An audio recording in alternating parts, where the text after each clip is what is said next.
Hello friends, कैसे आप सब। स्वागत है आपका हमारे यूट्यूब चैनल पर। और दोस्तों, आज 28 सितंबर है और 28 सितंबर के दिन भगत सिंह का जन्म हुआ था। भगत सिंह वही है जिन्होंने भारत को आज़ादी दिलाने में बहुत महत्वपूर्ण भूमिका निभाई थी और सबसे लोकप्रिय क्रांतिकारी नौजवान स्वतंत्रता सेनानी थे, क्रांतिकारी थे। तो दोस्तों, आज उनके जन्म दिवस पर हम देखेंगे महत्वपूर्ण उनसे जुड़े हैं पर्सन। ठीक है दोस्तों, तो चलिए शुरू करेंगे। हम जितने भी महत्वपूर्ण पर्सन हैं उससे संबंधित इस वीडियो में देखेंगे।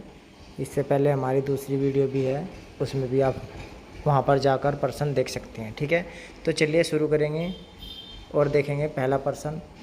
भगत सिंह का जन्म कब हुआ था? तो दोस्तों, भगत सिंह का जन्म 28 सितंबर 1907 को हुआ था। ठीक है, चलिए अगले पर्सन पर चलेंगे हम। अगला प्रश्न है, भगत सिंह के पिता का क्या नाम था? तो दोस्तों, भगत सिंह के पिता का नाम सरदार किशन सिंह था।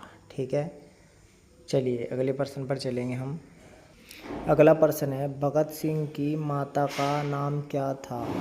तो दोस्तों, भगत सिंह की माता का नाम विद्यावती कौर था। ठीक है, चलिए अगले प्रश्न पर चलेंगे।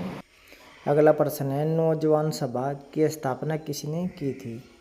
तो नौजवान सभा की स्थापना दोस्तों भगत सिंह ने ही की थी। ठीक है, और बाद में फिर ये SHRA से मिल गई थी। ठीक है, किससे?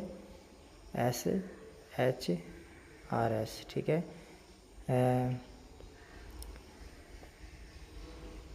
देखिए ये जो था हम आगे इसमें पढ़ेंगे। ठीक है, तो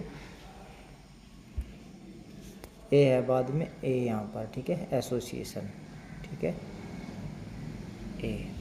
HSRA। ठीक है, मतलब ये है कि चलिए आगे जब इस पर बात करेंगे ना संगठन पे, तब बात करेंगे वहाँ। ठीक है, तो चलिए अगले प्रश्न पर ही चलते हैं। अगला प्रश्न है, भगत सिंह कहाँ का निवासी था? तो दोस्तों, भगत सिंह पंजाब का निवासी था। ठीक है, गांव का नाम बंगा था इनके। ठीक है, तो ये पंजाब का निवासी था। अभी वर्तमान में कहाँ है? पाकिस्तान। ठीक है, पाकिस्तान में। चलिए अगले प्रश्न पर चलते हैं। अगला प्रश्न है, मैं नास्तिक क्यों हूँ किसकी पुस्तक है? तो दोस्तों, मैं नास्तिक क्यों हूँ ये पुस्तक है भगत सिंह की।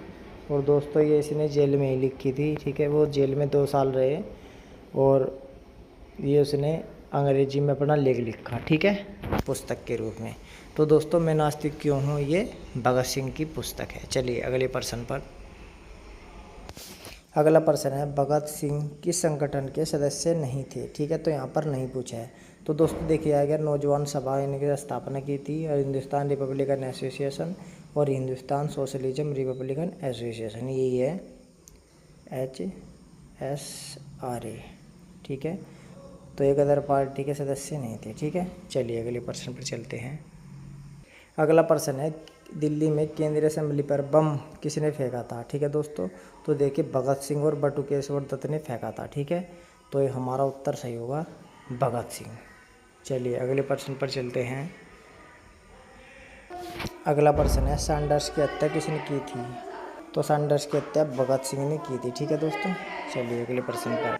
अगला प्रश्न है, भगत सिंह को फांसी कब दी गई थी? ठीक है दोस्तों, तो भगत सिंह को फांसी सुखदेव राजगुरु के साथ तीनों को एक ही दिन दी गई थी, एक ही बार दी गई थी साथ में। तो 23 मार्च 1931 को फांसी दी गई थी। ठीक है दोस्तों, तो ध्यान रखना 23 मार्च 1931 को फांसी दी गई थी। यदि पूछ ले कि मृत्यु कब हुई थी, तो इस तरीके से क्वेश्चन आता नहीं, लेकिन क्वेश्चन पूछने वाला पूछ सकता है, तो तब भी यही होगा। ठीक है, चलिए अगले प्रश्न पर। अगला प्रश्न है, मैं नास्तिक क्यों हूँ किस भाषा में लिखी गई है? ठीक है दोस्तों, तो ये अंग्रेजी भाषा में लिखी गई है। ठीक है, तो भगत सिंह ने अंग्रेजी भाषा में लिखी है। चलिए अगले प्रश्न पर चलते हैं हम।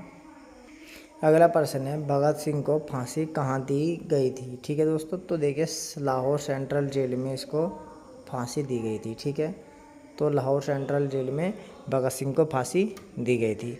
तो दोस्तों देखिए महत्वपूर्ण प्रश्न थे, क्योंकि इससे संबंधित हमने पहले वीडियो बना चुकी है। तो इसलिए हमें इसमें ज़्यादा पर्सन नहीं लिए हैं। ठीक है, तो जो महत्वपूर्ण पर्सन थे मैंने इनसे व्यक्ति के संबंधित वही पर्सन ने लिए हैं। बाकी यदि आपको इससे ज़्यादा संबंधित जानकारी चाहिए तो हमारी दूसरी वीडियो है वो भी हम डिस्क्रिप्शन में लिख देंगे। ठीक है, इस वीडियो के डिस्क्रिप्शन में जाकर वहाँ से आप हमारी पूरी वीडियो इससे संबंधित देख सकते हैं। तो चलिए दोस्तों, फिर मिलते हैं आपसे अगली क्लास में। तब तक के लिए धन्यवाद, नमस्कार।